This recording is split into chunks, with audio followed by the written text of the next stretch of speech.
And this is my second year at the middle school. Prior to that, I was the RTI facilitator for K to 5. And so I went in a lot of classrooms to see why are kids struggling, why are they getting referred to RTI, and it was very eye-opening to see that you have teachers that are really good at this. They know who's getting it and who's not. You can tell by the facial expressions. You can tell by the kid drooling on his desk that maybe he's not with you. And there are some teachers who just get up and teach their entire lesson however they want, and if they got it, they got it, and if they didn't, they didn't. And having the instructional model really makes us self-analyze and think about that piece very hard. And we also had a Blackboard lesson, or a Blackboard unit as a professional development around formative assessment. And this supports this piece of the lesson design very well because everyone was trained in formative assessment, and to keep us from getting overwhelmed, our administrators asked us to take everything that we've learned from the different people they brought in from the local universities and kind of hone in on 4 good formative assessment strategies that you like to use that can give you a quick snapshot of what your children are actually understanding from what you're teaching. Because being a good teacher is not just presenting it, it's that give and take and kind of assessing constantly the climate of your room and knowing that truly every child in that room has mastered that content before you move on. And this might also include doing some differentiated instruction. If you notice that this part of the class in the very first start of the discussion really already understands it, you might move them along and have them do a higher level lesson and have the students who are struggling have a little remediation time with you at a small table. So, guided practice. When we get to the guided practice, we ask ourselves, okay, how do we know they got it? The skills, the concepts that we've taught. Well, recently, last week, I was teaching some propaganda. When we get to the guided practice, I had the students create their own little propaganda commercials. And as I'm watching them work in group, because your guided practice can either be individual or in a group setting. Well, for this particular activity, I chose a group setting. They work with 2 or 3 students. And that was my opportunity to walk around, watching them put that together and see, did they learn what I wanted them to learn? Did they achieve? Those are the things that tells us where we go for our next level of teaching that can scaffold to the next activity we're going to do. So guided practice is as simple as, did the kids get what I wanted them to get? And that will lead us to the next piece. Closure. Okay, Eric, is this calm enough? Closure is asking yourself, what did my students learn? Not just what I thought I taught my students. And closure really is that fun part of the lesson, I feel, but it's also the part of the lesson, like I have to get it in, I have to get it in before the bell rings, the kids run off for lunch. So one of my thinkings or thoughts about closure is it has to be brief. I do a variety of things for closure simply. Sometimes it's thumbs up, thumbs down. I give the kids a statement, and if they agree, thumbs up, thumbs down. Maybe a true or false statement, thumbs up, thumbs down. Sometimes doing turn to your neighbor and share, and as Nancy said, I walk around and listen to what they are saying so that I know actually what was learned in the lesson. There are times I have the children write a quick paragraph and hand it to me on the way out of the doorway. Another thing I do is 3, 2, 1. Make a list, or I'll give them a paper already created where they have to write down 3 things they learn, 2 things they want to learn, and 1 thing they might want to tell me about the lesson. Or I'll switch it up and say, write 3 questions about the lesson, and then ask your shoulder partner the questions, and I listen to their discussion. Also that I know what they learned and how to prepare for the following lesson. One of the other things that I feel is very important about closure is they have to leave the kids, or they leave you with the feeling that they had somewhat of a good time in your classroom. And I like to have the kids feel that they're rewarding themselves and rewarding each other. So Eric's going to help me now, right, Eric? Okay. Okay, we're going to do the fireworks cheer. Okay, we'll have Eric demonstrate and yesterday. Everybody will try. All right, ready? Tell them where you were. Okay. Yeah. This- 1, 2, 3. Ooh. Okay, everybody, fireworks cheer on 3. 1, 2, 3. Ooh. Thank you. I didn't know that she did that, and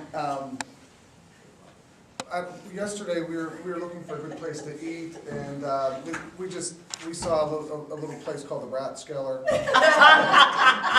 We went in and checked it out. It was, I guess, a Penn State institution, so we had to check it.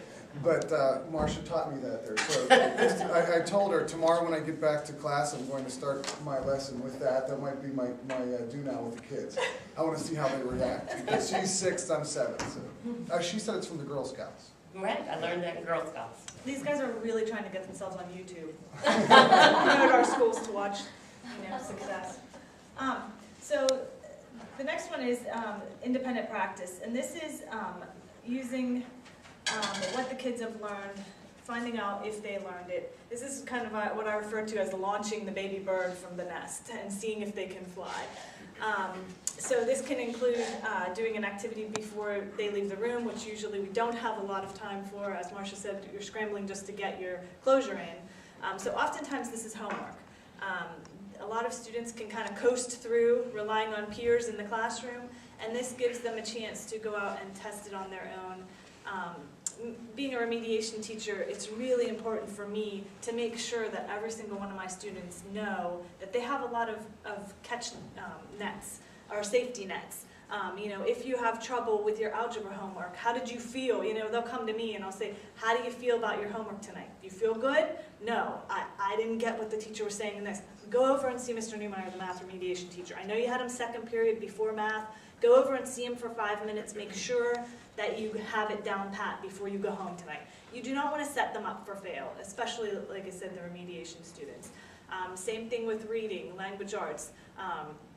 Something comes up, I didn't get to read the last page of my chapter and I have class next period. Well, let's, as a remediation teacher, I have a little bit of flexibility. Let's take a couple minutes and make sure that you have it before I send you on to language arts. So I think having a successful school and meeting AYP means sometimes not following all of those rules and curriculum and saying, okay, the kids right now need this, because I noticed that when I launched them, the wings didn't work just the way we thought they were going to work. So we need to go back and kind of scoop them up and make sure we're meeting every single child and giving them everything they need so that everyone becomes successful.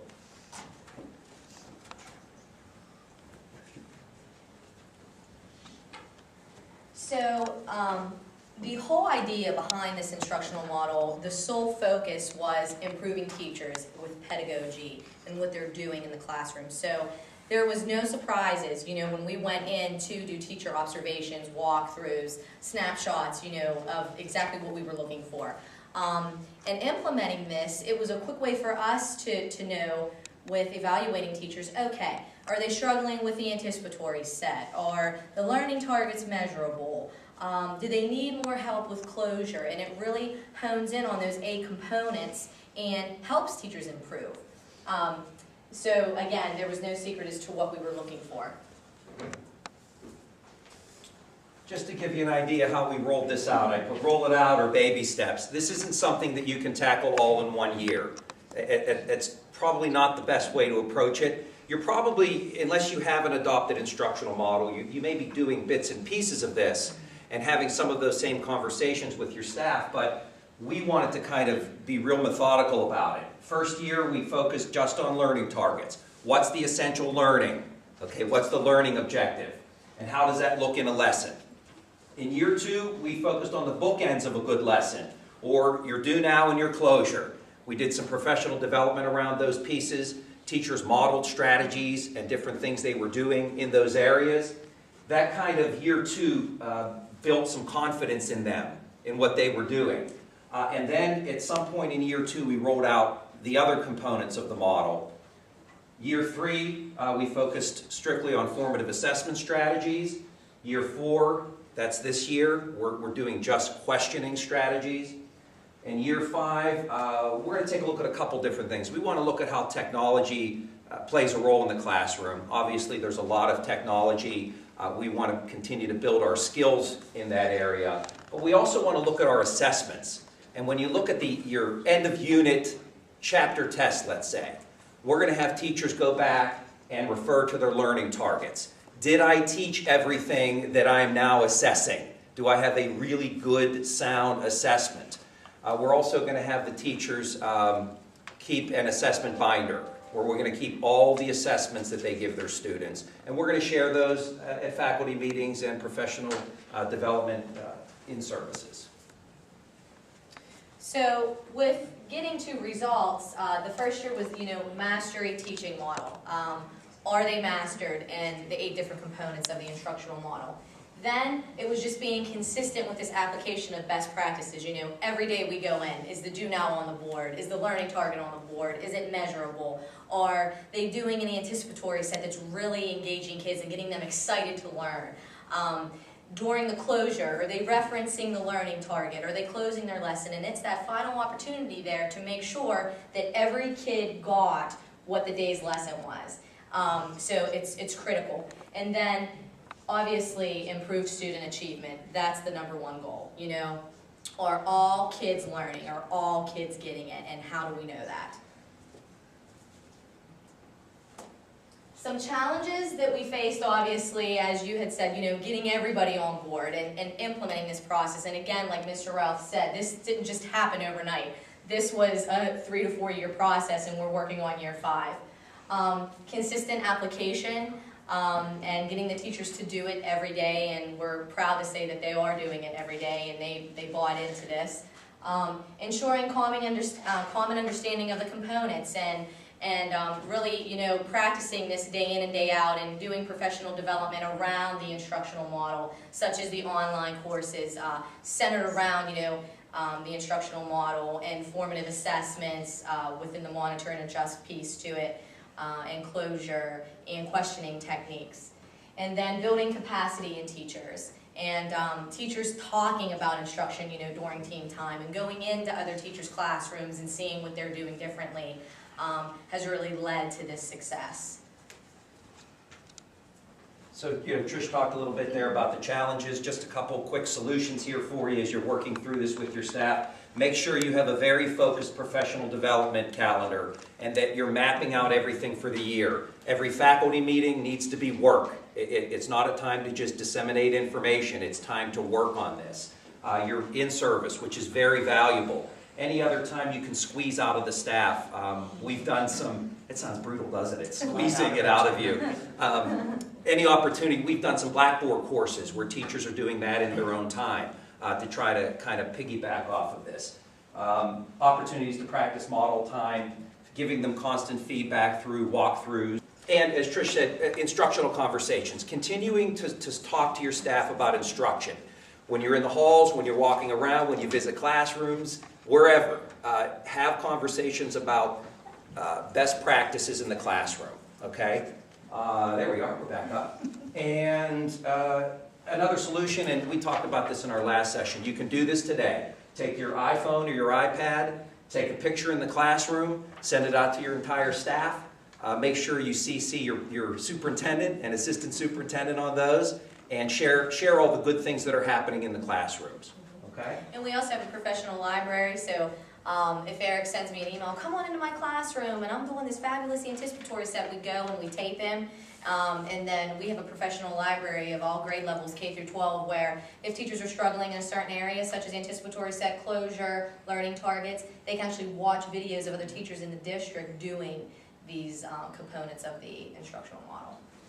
And finally, we'll leave you here that we can't leave anything about teaching and learning to chance. And I think what we found in some of the research is that it doesn't mean you have to adopt our model. What matters is that you have a model and that there's some consistency in your building with instruction. Okay? And if you have any questions, Fee. okay, we'll sell it to you. We have a package. Contact us at the Elizabeth Ford Middle School. Our phone numbers, our emails are available as well.